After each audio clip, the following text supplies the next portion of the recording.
রক্ত স্বল্পতা বা অ্যানিমিয়া কারণ কি, কেন রক্ত কমে যায় এবং কি করলে রক্ত কমা থেকে রক্ষা পাওয়া যাবে। রক্ত কমে গেলে কিভাবে বুঝবো যে অ্যানিমিয়া হয়েছে, রক্ত স্বল্পতা হয়েছে, বোঝার উপায় কি, পরীক্ষা করতে হবে এবং চিকিৎসা কি কি সাবধানতা অবলম্বন করতে হবে। এই ভিডিওতে থাকবে সম্পূর্ণ রক্ত স্বল্পতা এবং অ্যানিমিয়া নিয়ে। কোনো ব্যক্তির বয়স ও লিঙ্গ ভেদে যদি রক্তের হিমোগ্লোবিনের পরিমাণ স্বাভাবিকের তুলনায় কম থাকে তাকে রক্ত স্বল্পতা বলে। রক্ত স্বল্পতা বিভিন্ন কারণে হতে পারে। আমাদের দেশে প্রধানত যে কারণে রক্ত স্বল্পতা বেশি দেখা যায় তা হলো শরীরে লোহার ঘাটতি জনিত রক্ত স্বল্পতা। রক্তে লোহা উপাদানের হিমোগ্লোবিন পরিমাণ স্বাভাবিকের চেয়ে কম হলে তাকে রক্ত স্বল্পতা বলা হয়। বিশেষ করে গর্ভবতী, প্রসূতি এবং শিশুদের রক্ত স্বল্পতা বেশি হয়। আমাদের রক্তে কয়েক প্রকার রক্তকণিকা রয়েছে, এর মধ্যে অন্যতম হচ্ছে লাল রক্তকণিকা। এই লাল রক্তকণিকার ভেতরে রয়েছে হিমোগ্লোবিন নামে এক প্রকার পদার্থ। হিমোগ্লোবিনের কারণে রক্তের রং লাল দেখায়। হিমোগ্লোবিনের রক্তের ভেতর থেকে গুরুত্বপূর্ণ একটি কাজ করে। কাজটি হলো শরীরের জন্য প্রয়োজনীয় অক্সিজেন বহন করে নিয়ে যাওয়া এবং কার্বন ডাই অক্সাইড গ্যাস বের করে দেয়া। শরীরে হিমোগ্লোবিনের গঠনের জন্য দরকার লোহা বা আয়রন। রক্ত স্বল্পতার কারণ কি? কারণগুলো হচ্ছে পুরুষের তুলনায় মহিলাদের মধ্যে রক্ত স্বল্পতার হার বেশি। এজন্য মহিলাদের প্রতি বৈষম্যমূলক আচরণ প্রধানত দায়ী। পরিবারে একটি মেয়ে শিশু জন্ম নেওয়ার পর থেকে শুরু করে মৃত্যু পর্যন্ত সে নানা ধরনের অবহেলা, অযত্নের শিকার হয়। একই বয়সের একটি ছেলে শিশুকে যে খাবার দেয়া হয়, মেয়ে শিশুকে তা দেয়া হয় না। ফলে জীবনের শুরু থেকেই মেয়েরা অপুষ্টিজনিত রক্ত স্বল্পতার শিকার হয়। বয়ঃসন্ধি কাল থেকে শুরু করে প্রজনন কাল পর্যন্ত মেয়েরা প্রতি মাসে একবার ঋতুবতী হয় এবং তার ফলে প্রতিবারই তাদের শরীর থেকে কিছু পরিমাণ রক্ত বের হয়ে যায়। সন্তান ধারণকালে গর্ভবতী মায়ের শরীরে বেড়ে ওঠা শিশু মায়ের পুষ্টিতে ভাগ বসায়।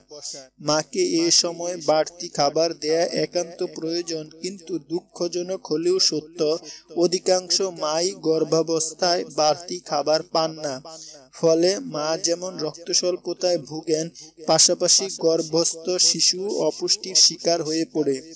কারণ কৃমি, ডায়রিয়া ইত্যাদি রোগে শিশুরা অপেক্ষাকৃত বেশি আক্রান্ত হয়।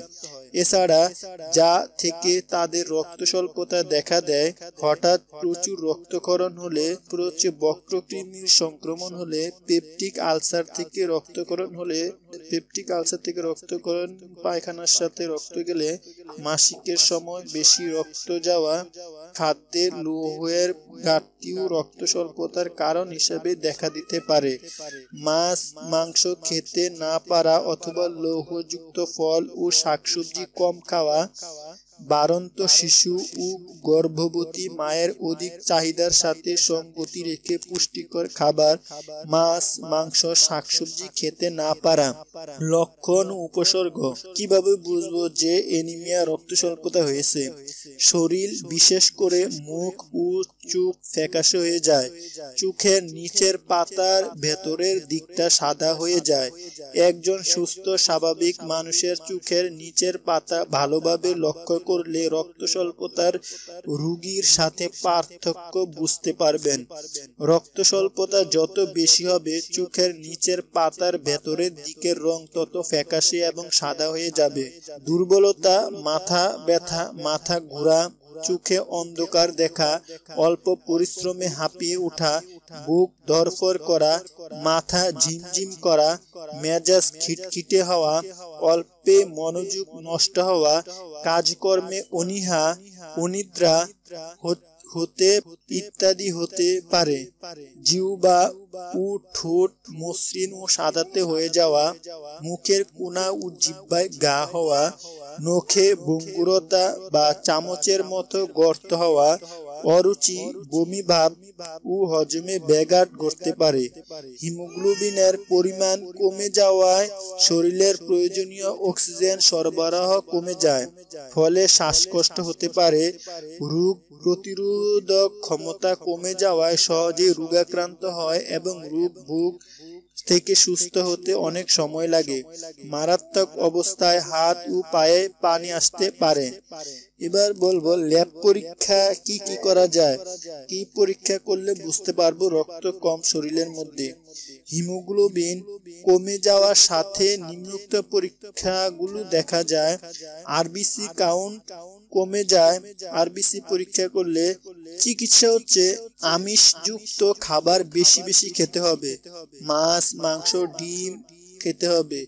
এর সাথে লৌহযুক্ত খাদ্য বেশি খেতে হবে। কাঁচা কলা, কচু শাক, কাঁচা পেয়ারা এইসব খেতে হবে। আয়রন সমৃদ্ধ খাবারের সাথে ভিটামিন সি সমৃদ্ধ খাবার খেলে সহজেই রক্ত স্বল্পতা দূর করা যায়। বাংলাদেশে রক্ত স্বল্পতার অন্যতম প্রধান কারণ কৃমি। এই কৃমি শরীর থেকে রক্ত চুষে খায়। এছাড়া খাদ্যনালীতে ক্ষত করে ও ক্ষতস্থান থেকে রক্তপাত হয়। এভাবে কৃমি শরীরে রক্ত স্বল্পতার সৃষ্টি করে। তাই কৃমির অতিরিক্ত লৌহ জাতীয় ট্যাবলেট গর্ভাবস্থার 3 মাস পরে দিতে হবে। শিশুকে 5 অথবা 6 মাস বয়স থেকে বুকের দুধের পাশাপাশি অন্যান্য পরিপূরক খাবার না দিলে রক্ত স্বল্পতা দেখা দিতে পারে।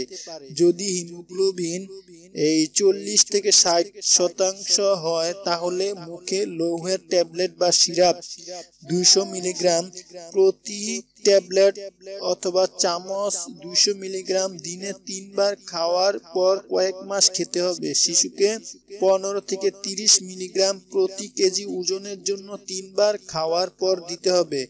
আয়রন খেলে পায়খানার রং কালো এবং কোষ্ঠকাঠিন্য হতে পারে। যদি হিমোগ্লোবিন 40% এর কম হয় তাহলে রক্ত বা ইনজেকশন দেয়া লাগতে পারে, যা হাসপাতালে দেয়া উচিত। সাবধানতা কি? সাবধানতা হচ্ছে কোনো রক্ত স্বল্পতায় কোনো ক্রমে আয়রন দেয়া যাবে না, যেমন thalassaemia, haemolytic anaemia, megaloblastic anaemia. এসব রক্ত স্বল্পতায় আয়রন দিলে কোনো ক্ষেত্রে অতিরিক্ত আয়রন দেহে সঞ্চিত হয়ে বিষক্রিয়া ঘটাতে পারে। তখন শরীর থেকে আয়রন বের করে দেওয়ার ঔষধ দিতে হয়, যা অত্যন্ত ঝামেলাপূর্ণ। সুতরাং রক্ত স্বল্পতার কারণ ও প্রকার জেনে আয়রন দিতে হয়, নতুবা হিতে বিপরীত হবে।